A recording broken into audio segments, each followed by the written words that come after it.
नमस्कार दोस्तों, आज की इस वीडियो में आप सभी का स्वागत है। हमारे साथ हैं गौरव भाई।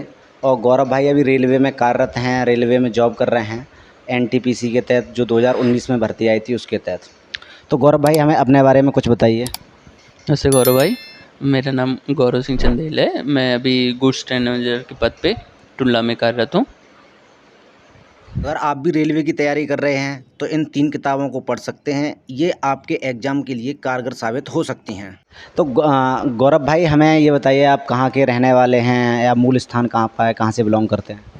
मैं भाई ये कानपुर के पास एक शहर पड़ता है उन्नाव, उसमें एक कस्बा है मगरवाड़ा, वहाँ का रहने वाला हूँ।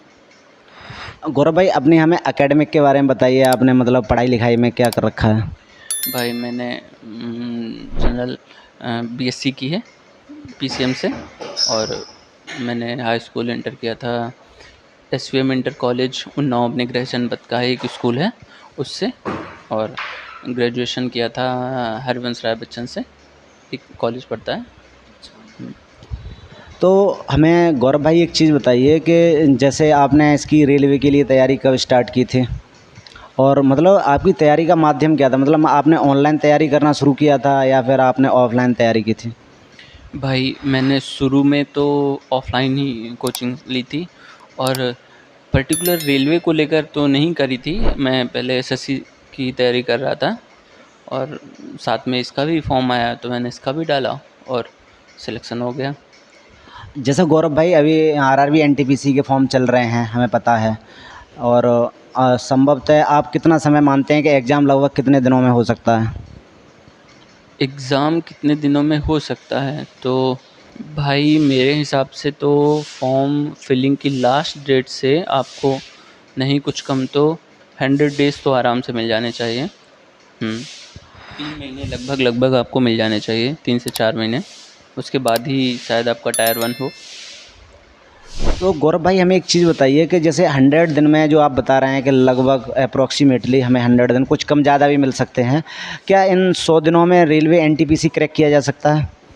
हाँ, लगभग क्रैक किया जा सकता है ऐसा, अगर आप सही से प्रॉपर स्ट्रेटजी के साथ पढ़ाई करते हो, प्रॉपर प्लानिंग के साथ, तो 100 डेज़ सफिशिएंट है एग्ज़ाम को क्रैक करने के लिए। गौरव भाई हमें कुछ अपने सीवीटी फर्स्ट और सीवीटी सेकंड के मार्क्स के बारे में बताइए, आपके कितने नंबर थे सीवीटी फर्स्ट और सीवीटी सेकंड में? भाई मेरे सीबीटी फर्स्ट में 78 पॉइंट समथिंग थे, और सीबीटी सेकंड में 84 पॉइंट समथिंग थे। गौरव भाई जैसा कि आप सेलेक्टेड हैं, और हमारे कई जो सब्सक्राइबर रहते हैं वो हमें कमेंट में पूछते हैं कि हमें इसकी स्ट्रेटजी बताइए, जैसे खासकर मैथ की बहुत पूछते हैं। तो आपने क्या स्ट्रेटजी अपनाई थी मैथ के लिए, वो हमें थोड़ी अपनी स्ट्रेटजी के बारे में बताइए। स्ट्रेटजी जो सबसे इम्पोर्टेंट है किसी एग्ज़ाम को क्रैक करने के लिए, वो है कि आप तो सबसे पहले सिलेबस देख लो एग्ज़ाम का जो भी है, और सिलेबस के हिसाब से आप पढ़ाई करो, और उसके साथ साथ मॉक दो, जितने सारे मॉक्स दे सकते हो आप, ये सबसे बेस्ट स्ट्रेटजी है। और रही बात सब्जेक्ट वाइज, जैसे मैथ्स की आपने बात करी, तो मैथ्स में जैसे आपका सिलेबस पूरा कंप्लीट हो जाएगा, तो उसके बाद हर चैप्टर को आप जब रिवीजन करोगे तो उसमें कुछ ना कुछ ऐसा होगा कि आपको प्रॉब्लम करेगा कि भाई ये क्वेश्चन मुझे प्रॉब्लम कर रहा है, ये क्वेश्चन मुझे प्रॉब्लम कर रहा है। सपोज़ कर लीजिए आपने सीआई पढ़ा, एसआई पढ़ा, उसमें कोई क्वेश्चन है आपको भाई दिक्कत कर रहा है, तो आपको एक जगह लिख लो, और कोई जैसे किसी भी चैप्टर से ऐसे अगर क्वेश्चंस फंसते हैं तो प्रॉपर एक अलग से नोटबुक बनाइए, जिसमें आप इस तरह के क्वेश्चंस को लिखते जाओ और उनको रिवीजन करते रहो। थोड़े दिनों बाद, 1 महीने बाद उन क्वेश्चंस को देखते रहो, तो आप इजी वाले क्वेश्चन तो आराम से कर पाओगे, पर जो हार्ड वाले हैं, जो आपको फंस रहे हैं, वो क्वेश्चंस को आप ऐसे करके सॉर्ट आउट कर सकते हो।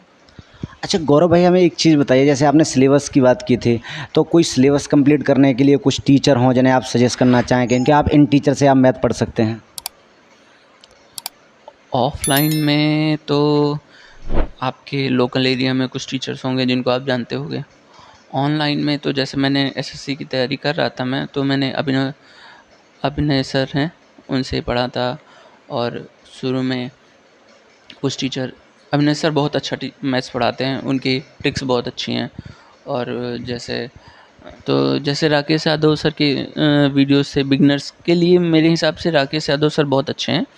और आप थोड़ा-सा एडवांस होते हो जब आप अपने आप को और अच्छे से आपकी स्किल्स और अच्छे होते जाते हैं, तो अभिनय सर आपके लिए बहुत अच्छे हैं। अच्छा, एनटीपीसी के लिए कोई मैथ के लिए कोई खास बुक्स बताना चाहें, कोई अच्छी बुक्स हो ऐसी जिसे पढ़ने पे मतलब एनटीपीसी का पूरा सिलेबस कवर हो जाए।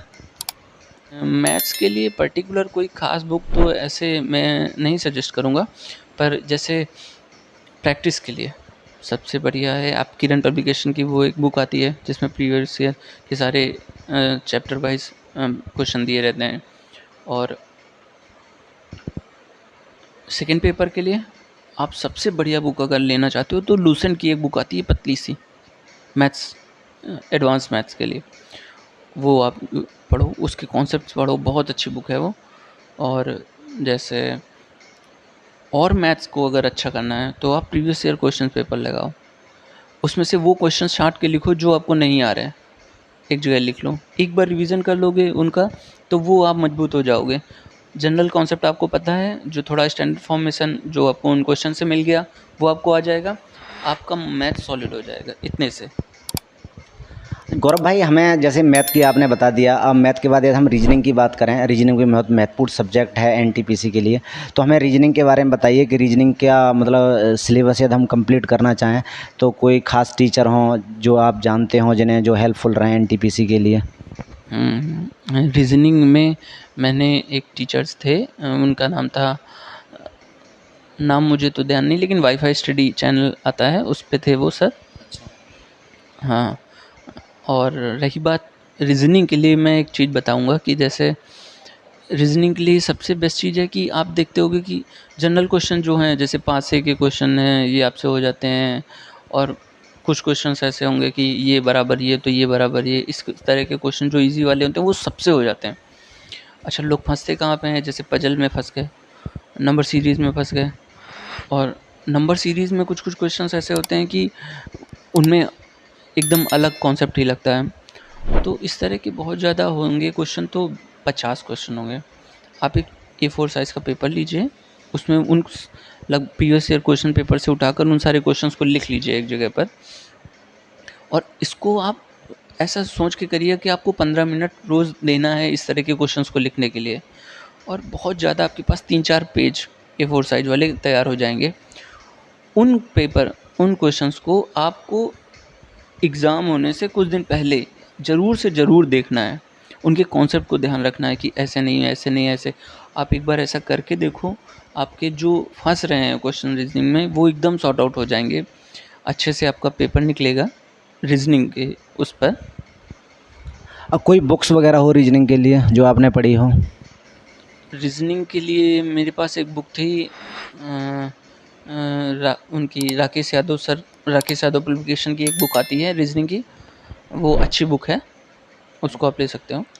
अच्छा गौरव भाई, सबसे ज़्यादा रेलवे के एग्ज़ामों में जो बात आती है वो जीके जीएस की आती है कि जीके जीएस कहाँ से पूछ लिया है या बहुत टफ आता है, तो आपने जीके की तैयारी किस तरीके से की, थोड़ा सा बता दीजिए। देखिए, जीके जीएस में 2 चीज़ें होती हैं, एक तो स्टैटिक कॉन्सेप्ट, एक तो स्टैटिक हो गया और दूसरा हो गया करंट अफेयर का। तो करंट अफेयर को लेकर मैं तो सबसे पहले बताऊंगा कि जैसे एक उत्कर्ष पब्लिकेशन की किताब आती है, अभी 1-2 साल से शायद आने लगी है, उसको फूल पत्ती नाम से आती है, फूल पत्ती पब्लिकेशन ऐसे करके उत्कर्ष पब्लिकेशन से आती है, फूल पत्ती करंट अफेयर्स के नाम से वो आती है, शायद 20-25 रुपए की किताब होगी। उसका करंट अफेयर सो गुड है, बहुत अच्छा है उसका करंट अफेयर।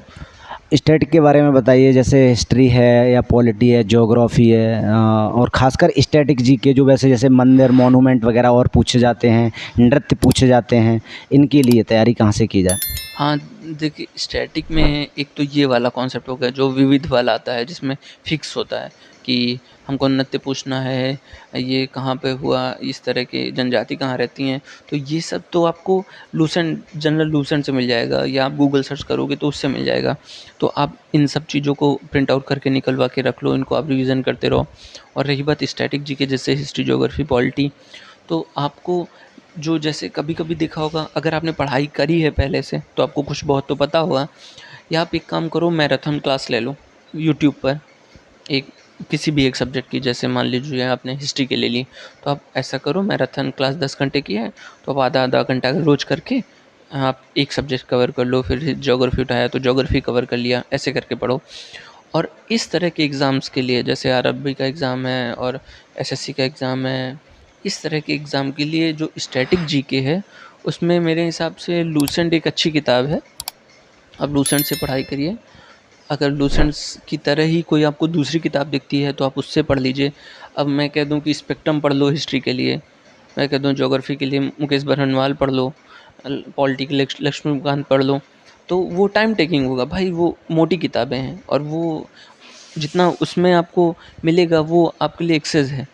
अगर आप सिविल की तैयारी कर रहे हैं तो आप उन बुक्स से पढ़िए, लेकिन अगर आपको इन बुक्स को आप लूसेंट से पढ़ रहे हैं या इस तरह से कोई कॉन्सेप्ट प्रिसाइज बुक से पढ़ रहे हैं, तो आपके लिए ऐसी एग्ज़ाम को तैयारी जैसे एनटीपीसी है, सीजीएल है, ऐसे एग्ज़ाम्स के लिए वो बुक्स सफिशिएंट है।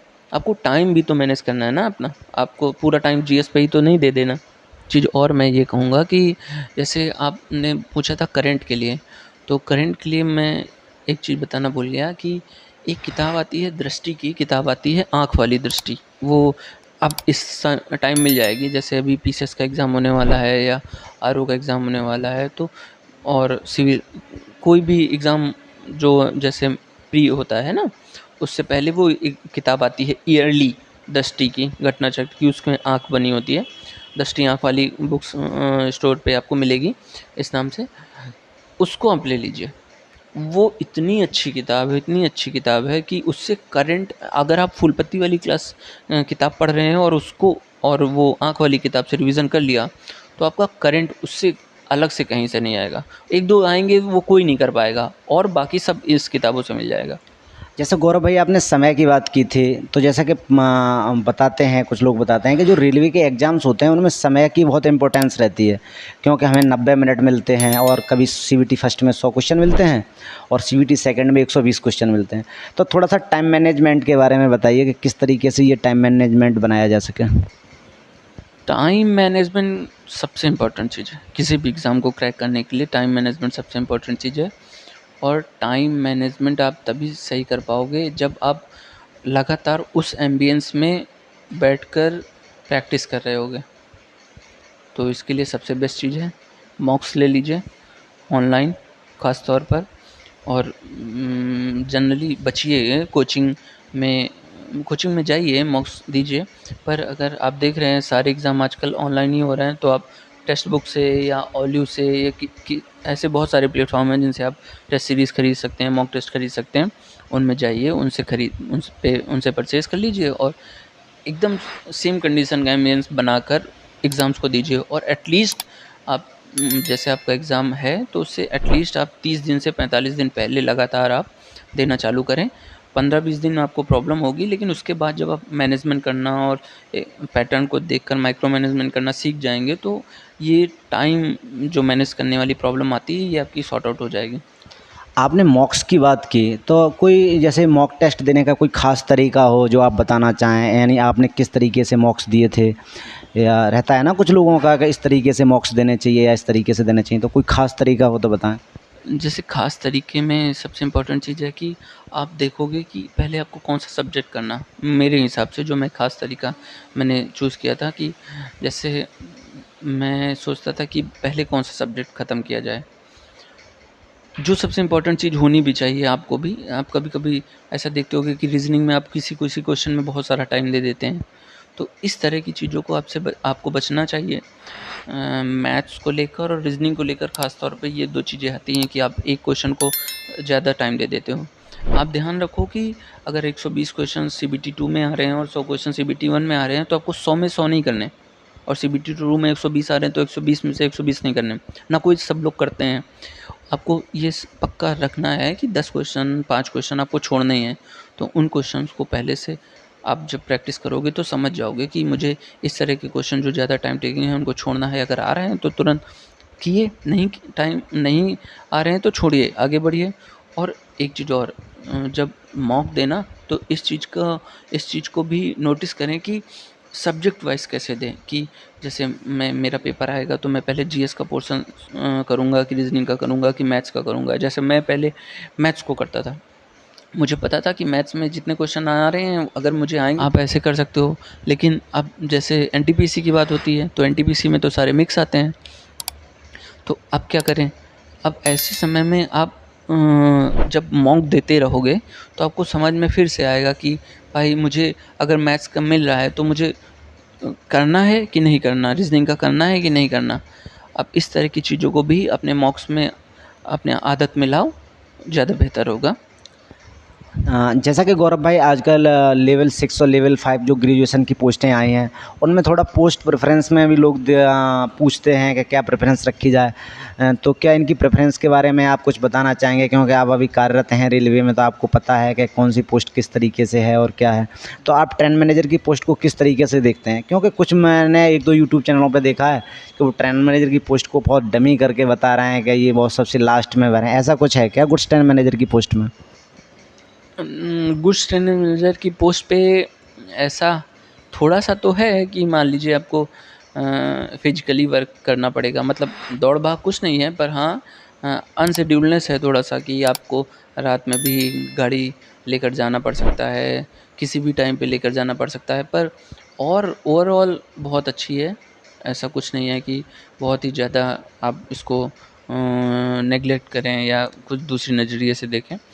अच्छा गौरव भाई एक चीज़ बताइए, जैसे यदि हम कंपैरिजन करें स्टेशन मास्टर और ट्रेन मैनेजर में, तो हाँ आपकी मुस्कुराहट बता रही है, तो आप किसे प्रेफरेंस करेंगे? जैसे मैं चाहूँगा आपकी मतलब आपका स्टेशन मास्टर में भी सिलेक्शन हो गया और गुड्स ट्रेन मैनेजर में भी हो गया, तो आप किसे प्रेफरेंस देंगे? मेरे हिसाब से मुझे तो देखिए वर्किंग लोड मेंटली बहुत प्रेशर रहता है स्टेशन मास्टर के ऊपर, और गुड्स ट्रेन मैनेजर को इतना मेंटली कुछ नहीं झेलना, बस उसको बैठना है, जिस गाड़ी में बैठा है उसका चार्ज लेना है और लेकर जाना है, एक ओरिजिन से लेकर जाना है, डेस्टिनेशन पे छोड़ देना है, उसके बाद कोई टेंशन नहीं, फ्री एकदम। लेकिन हाँ मेहनत तो है ही है, पर अगर मैं जैसे मैंने गुड्स ट्रेन मैनेजर मैं घर के पास था तो मुझे जीटीएम मिली, वो ज़्यादा सही थी मेरे हिसाब से। स्टेशन मास्टर में आपकी प्रमोशन ज़्यादा हो सकती है, आप कुछ ट्रेन मैनेजर में आप सिर्फ 4200 तक जा सकते हैं, अब शायद कुछ लोग कह रहे हैं कि 4600 तक भी जा सकते हैं। पर आप आपके ऊपर बहुत सारा डिपेंड करता है कि आप कैसे सोचते हैं। ठीक है, धन्यवाद गौरव भाई, अपना कीमती समय हमें देने के लिए आपका बहुत बहुत शुक्रिया। आपकी जॉब अच्छी चलती रहे। थैंक यू यार भाई, थैंक यू सो मच।